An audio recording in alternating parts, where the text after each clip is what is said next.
Hello, Hi, Alex. Sebastian. And dear listeners, welcome to episode 3 of our podcast. And you have the subject, right, Sebastian?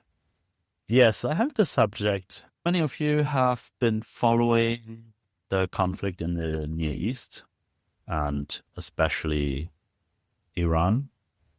And to that topic, I've talked quite a bit with a friend who's been diplomat himself in Lebanon for a few years about ancient Persia and Iran seeing themselves as being the successor of Persian culture with its Zarathustrian stance, which I thought is quite interesting.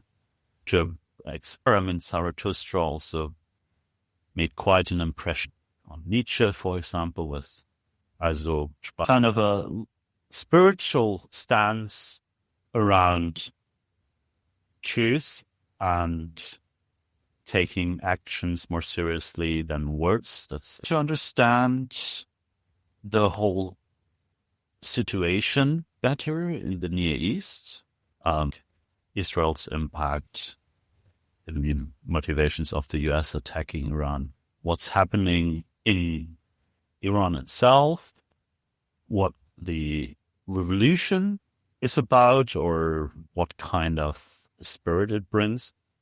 The friend I mentioned, he suggested the book 1979 from Christian Kraft. And this pretty much describes a gay Western couple in the night before the revolution in Iran. And they live a life of escalating hedonism. And I guess their interactions are really marked by carelessness, at least one of the two of the couple. And then the revolution happens where Israel and the US are marked as Satan in a way. And faced with the narrative of opposing this kind of aimless, escalating hedonism of the West as one figure. And another one is though the also Chinese-led communism going into there. And then there's like an interesting change of events in this book, and actually the one protagonist, the other one dies, ends up traveling to Tibet to non-fiction. It's a fiction book.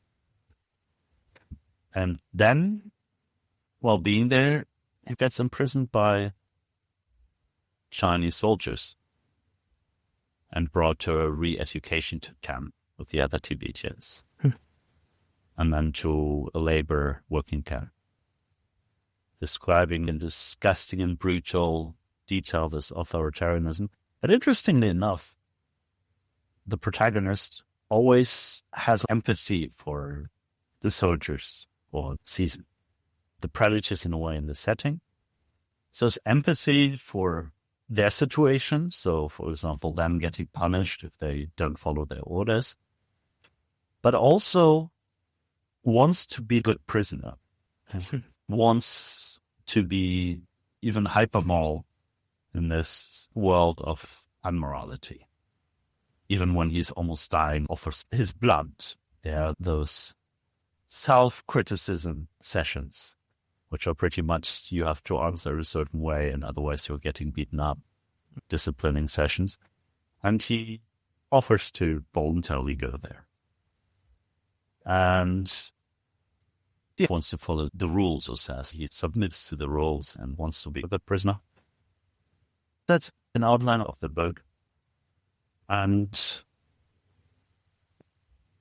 yeah, I thought both interesting, different views on authoritarianism.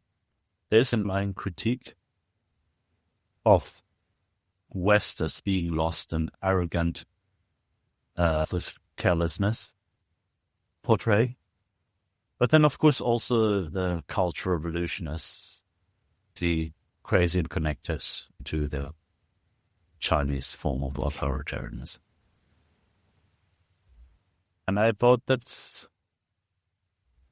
interesting start to understand what's maybe going on currently by understanding what the Iranian Revolution was about, or at least what their narrative was, because presumably it's about a dictator seeking power in the end.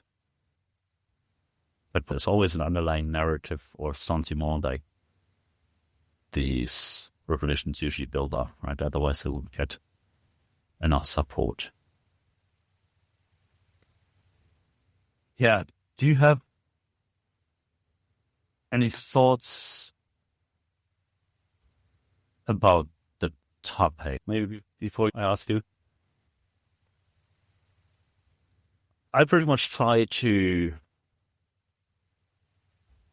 develop a stance myself, and I'm a bit afraid to,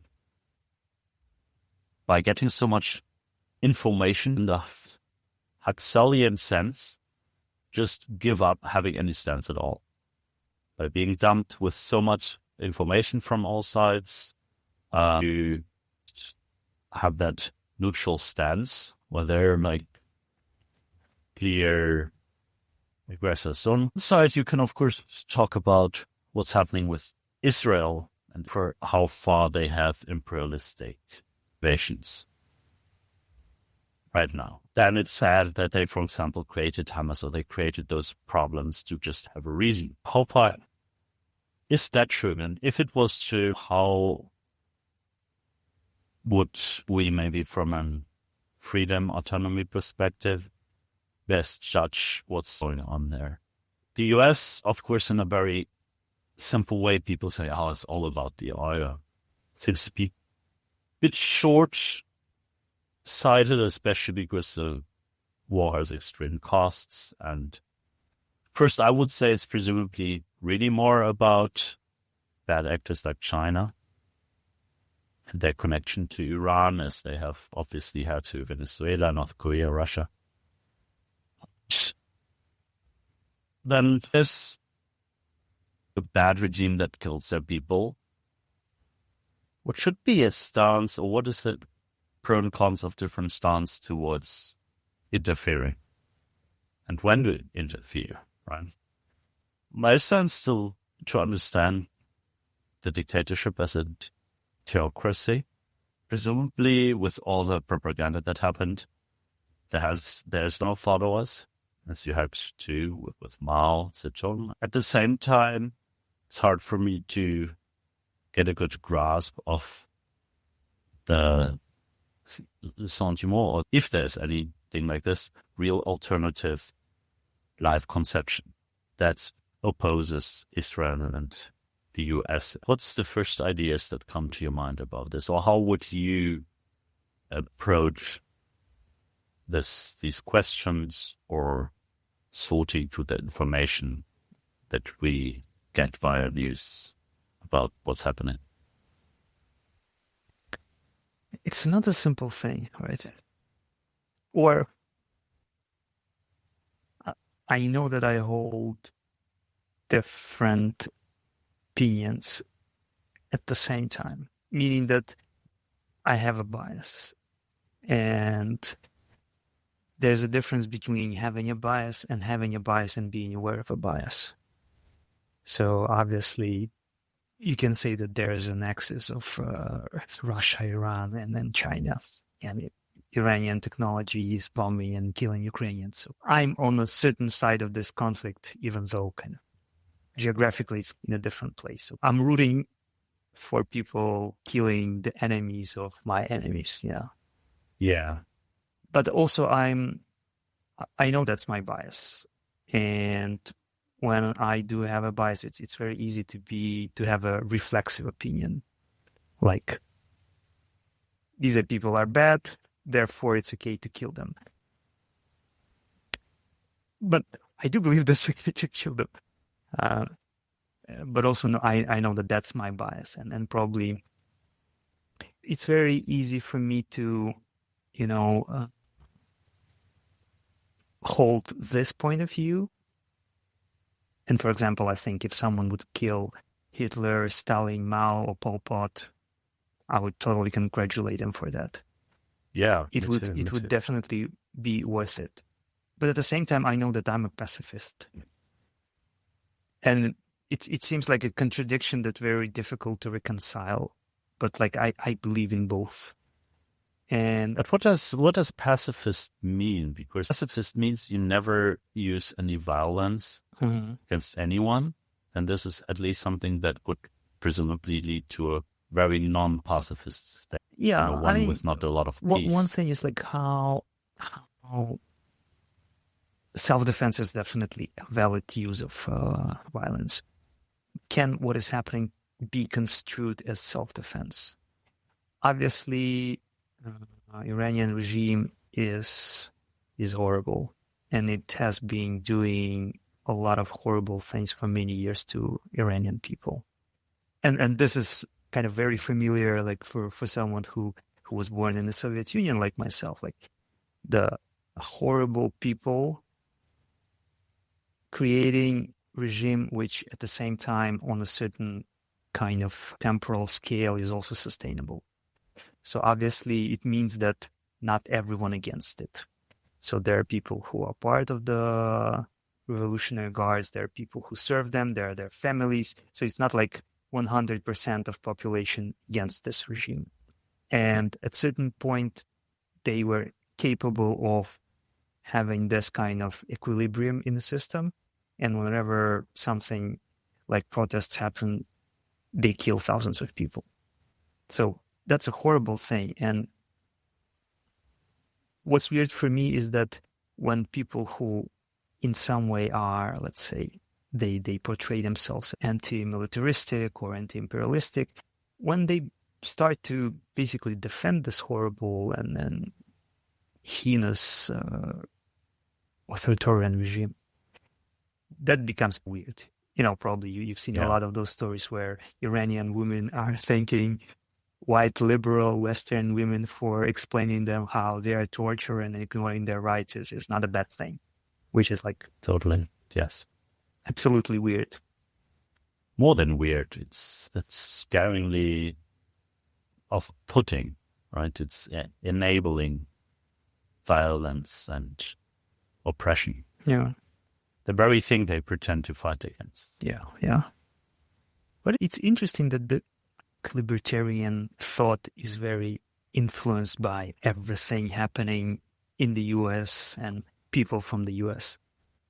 And I think like the whole non-interventionist part of libertarian spectrum also kind of taking certain stance. They are willing to filter evidence in a way that supports their position. Tibet is not oppressed. Uyghurs are not oppressed. It's just all the militant US and European people want to attack peaceful Chinese. But this is just obviously bad theory, right? It's almost like scaringly almost turning a trauma into its opposite, going in the other extreme. And I think if nothing else, what is happening could be a very good mindfulness exercise. So every one of us can ask ourselves is like, how do I form my opinion? What kind of emotions do I feel about certain facts, certain reporting that I notice?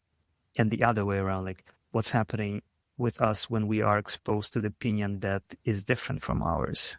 Like, are we allowing even like a conscious thought of it, or are we just like automatically dismiss the stuff that we disagree with? Okay, I mean, it's on the surface that you have this extreme dictatorship in Iran, but I also don't know the spirit of it. So for Soviet Union, I have a pretty clear idea of how it played out, the communist agenda. And I must say, the Persian version of it, or this theocracy, I don't really get the vibe or understand it to at least see the other side, and maybe it ends up in realizing that it's just as horrible and bollocks and power abusive game as Mao's China or Putin's Russia. And I feel I'm culturally so far detached from what's happening there that I lack a proper understanding of what's really going on in the Middle East. I think one idea that just popped up for me is a useful thought experiment that all of us can run is what is going to happen to a person like us with our views, with our needs, with our rights, if we will be placed in a country like this. Yeah.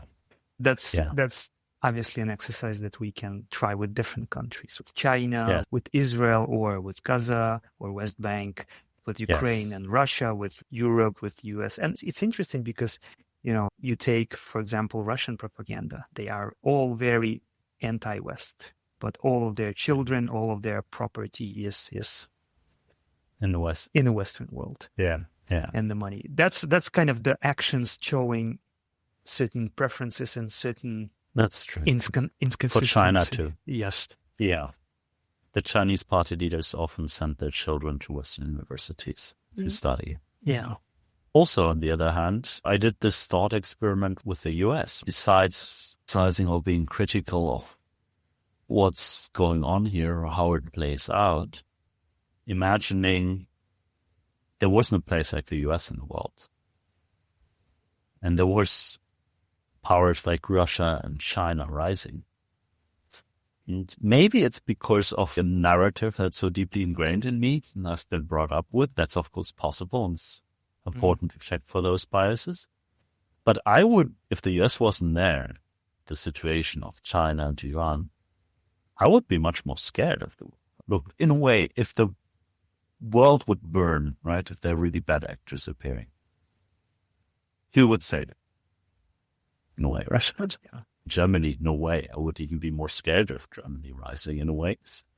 I also now see culture in Germany and mindset, and in the last years, people are more depressed and resignated, I feel.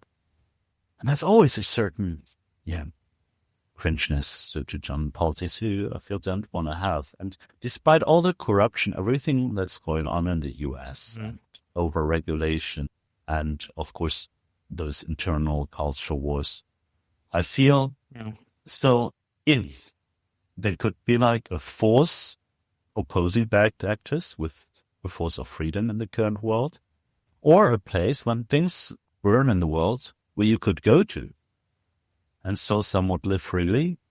Yeah. I feel it's still the US left there. Yeah. And I even feel Europe has leaned on that for the last decades, right? It's always the US is taking care of it. That's something to lean on. And Europe has become this US light, but not really US, with some cringe, sub-tribal mindset. That's how I feel like. Europe, the good thing about Europe is not Europe, but that it's US light. Even though the spirit never really developed there. And so, when you talked about that exercise, I guess you can also do it in that way, thinking, for example, the US would be gone. And that would, despite all the shortcomings, be really a desperate loss for any chance of liberty. Or opposing bad actors, right? As much as you want autonomy and freedom internally, if there's bad actors, dictatorships, and China, North Korea, and they attack or try to destroy freedom and corrupt other states, then if no one opposes that, you still have a problem. Yeah. It's something you can't just simply ignore if you want to keep free places in the world. Yeah. It's a very common thought that we can hear, like, basically America is not perfect, which is obviously the case. Yes. And at the same time, I know that I'm not a citizen, I'm not a resident, I never been to the US, but its existence, I think, is a overall not good thing in the world. And I'm much more skeptical and wary of the countries where people can just disappear. And if in a country like China, like a bunch of generals can disappear or kind of be dismissed in one day without any clear process, basically at the whim of a chairman, or if in a country like Russia, two potential contenders to become a president basically killed.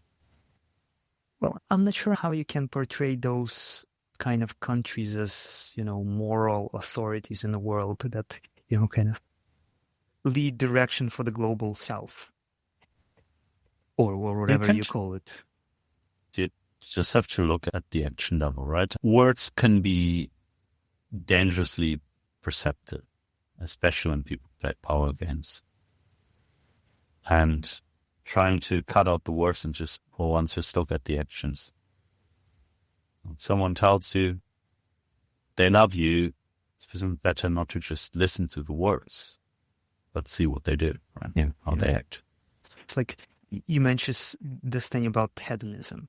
And I think that's how these countries are using that sentiment in the West also as a leverage.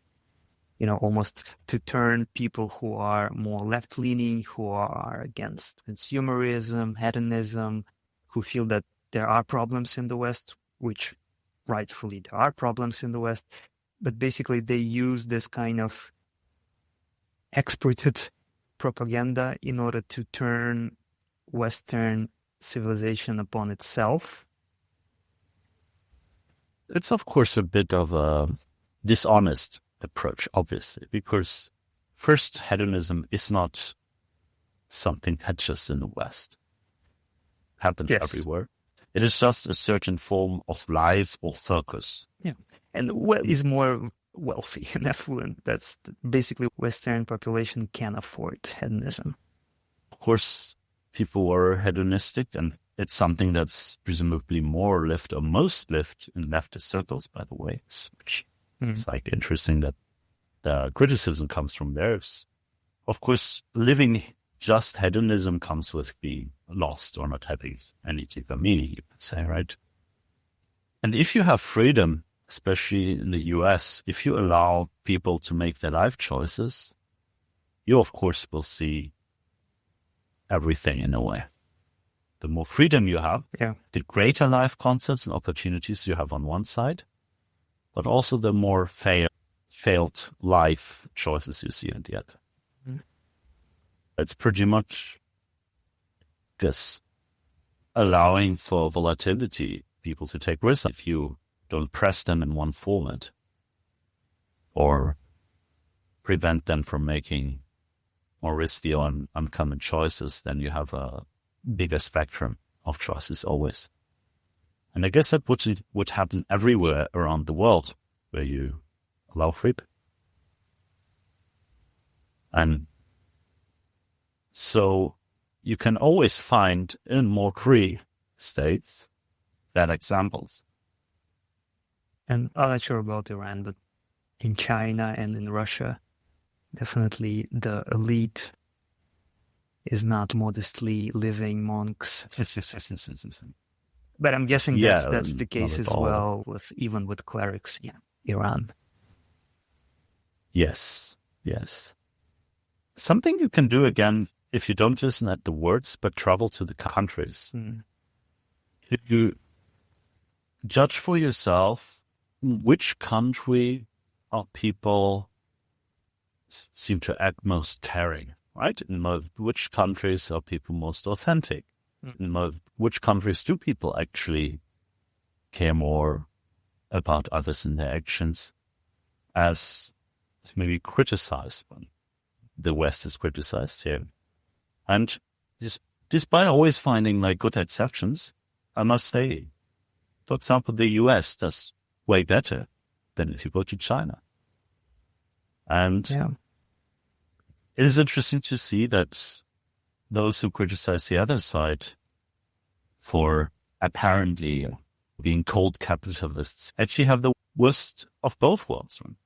They tell like people are more caring, and something you even see when you compare Germany and the US, with my partner being American, like more and more getting a feel for how much those narratives are pretty much just there to gaslight you or to feel good about yourself. There's always the narrative, Europe is a bit poorer and less capitalist, so you're not pretty much not as rich, you have maybe less opportunities, but at least it's more social. Right? People are more caring, and this is a social welfare idea. But actually, if you go into the countries and look at people's actions and how much they help others, caring, also foreigners are, it's just people are more caring and more helpful and care about what they do if they provide services for in the US compared to Germany, at least. And I realized how deeply many of those narratives also by education, like school over many years, and environment, deeply ingrained, and it's really hard to get rid of them, and don't take those narratives just as a given, to properly test them or just look what's before you instead of just reproducing those beliefs. And we usually don't test again and again the beliefs we have usually, because from a resource standpoint, that's not very feasible. And those beliefs that are so deeply ingrained are usually none that we easily question. And I mean, in the comparison, especially with my American partner, I realized how much of those things are actually kind of this narrative to make you feel about something, or maybe even that keeps people in a certain system. Though they're, if you really look at it, obviously wrong. For example, there's better food in Europe, or food is cheaper. Also things that are not true. Just the comparison. You get better food in Europe, also not true. Actually, you get better food in the US. Or that you say Americans are uneducated and we have to get a proper education system. And if you look at that, you must also say, in the end, what's left is maybe some arrogant pretentiousness about forcing children to learn things like Latin for many years, or without any context and meaning where every capital of the world is. And then you, of course, have maybe less Europeans who don't know the capital of China or so. But at the same time, you don't see what cost it comes if you have a more practical approach, or allow people or children to more freely choose what else they can do. And obviously, because I know Russian, I hear a lot of things, how they construct the whole kind of narrative. Like how we are more spiritual than the West, that the rotting West. But at the same time, obviously, the problems with alcoholism or with domestic violence, they kind of downplayed. So it's also like, obviously, some places are better, some places are worse, but it's not like there exists a certain one single best culture. And in a way, like cultures are like operational systems. And they have their bugs, they have their features, and all the biases are built in, all the beliefs are built in. And sometimes we just need to update whatever operational system we inherited from our parents, from our culture, because none of them are perfect, to improve our thinking and our understanding of complexity of the world. Yeah, sure. And that was not the point I tried to make, that there's per se like the superior culture. But what you could maybe say in the comparison, well, the socialism or more state actually leads to more care between people. Mm. That many of those claims, as if it was a trade-off, just false. And so in that sense, of course the US has issues and problems, and you can criticize things about the culture. You can like the certain French lifestyle more. But I guess something you can say as someone who values autonomy and freedom, that at least the idea of culturally having no flavor is, if it is anywhere present in the world or can survive anywhere, does so in the US.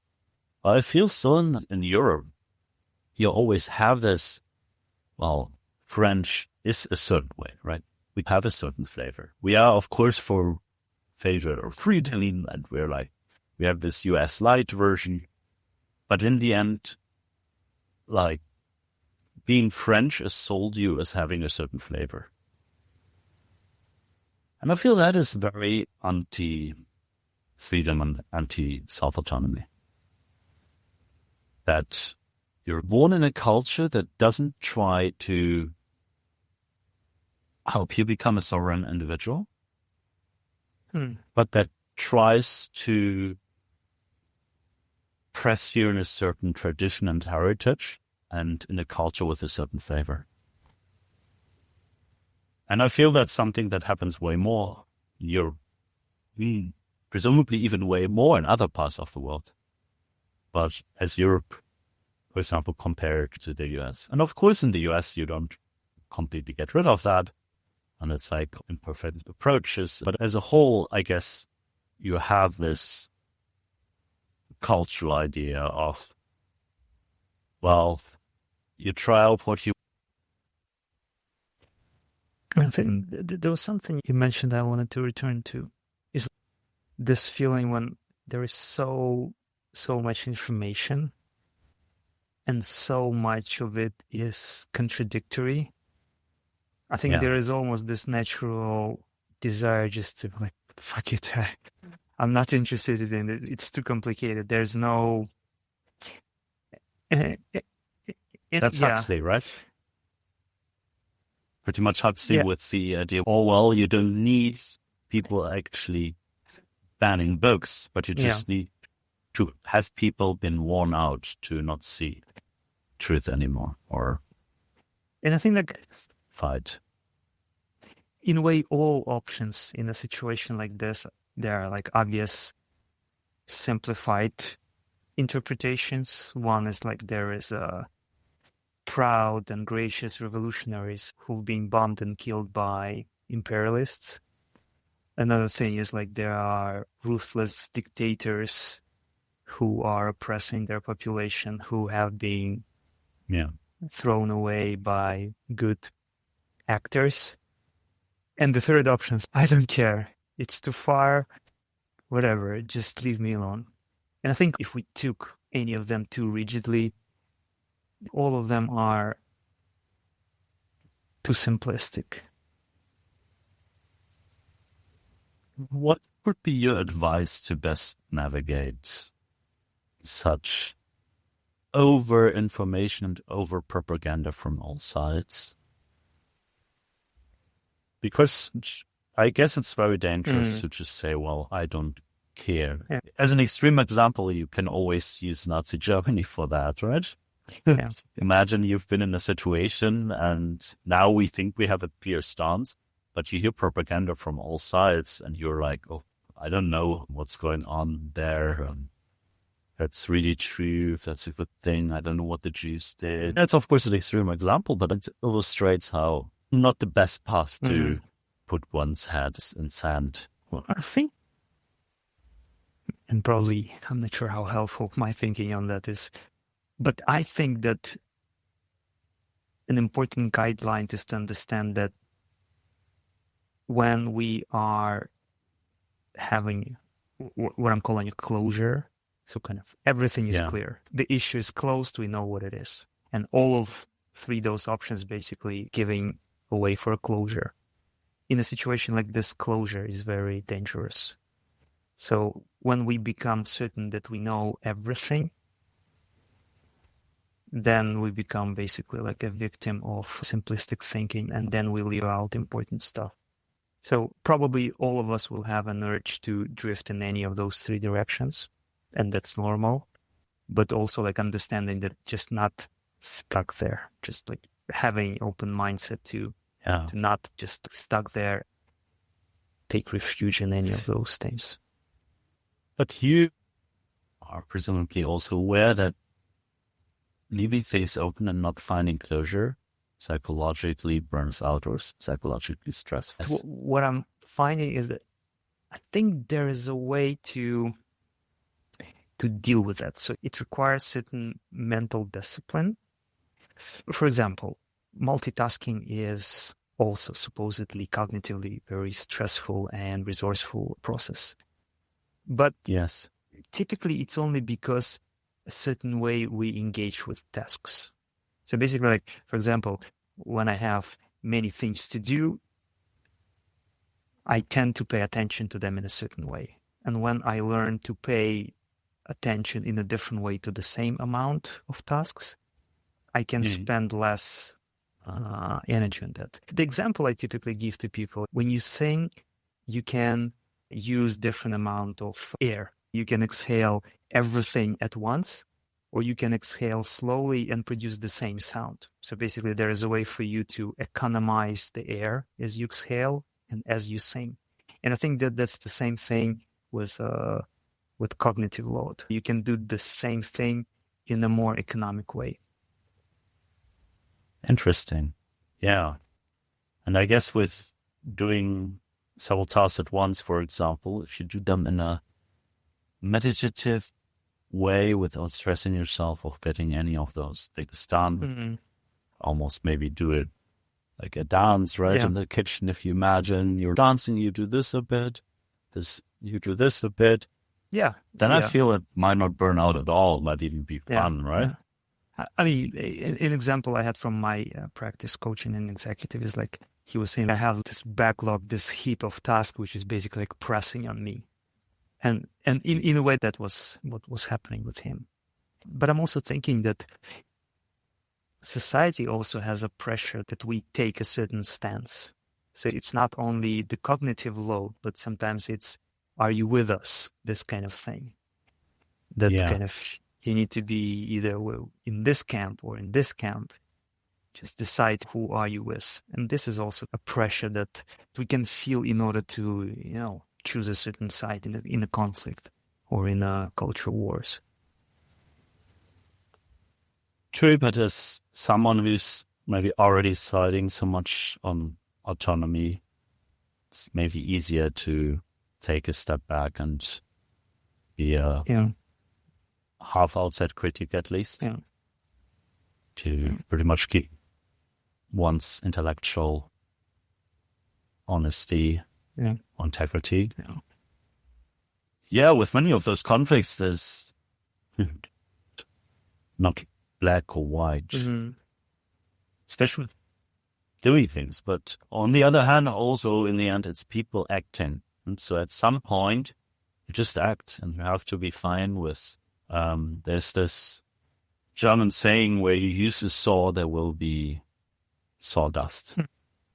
And I guess in a way, always when you act, you have the problem that there's an imperfect, chaotic world. Yeah.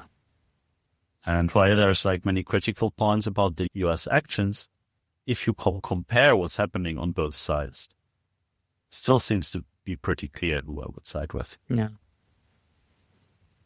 And, there is also this case of Venezuela, when something happened in a way like an intervention, kind of similar, but very different in terms of execution.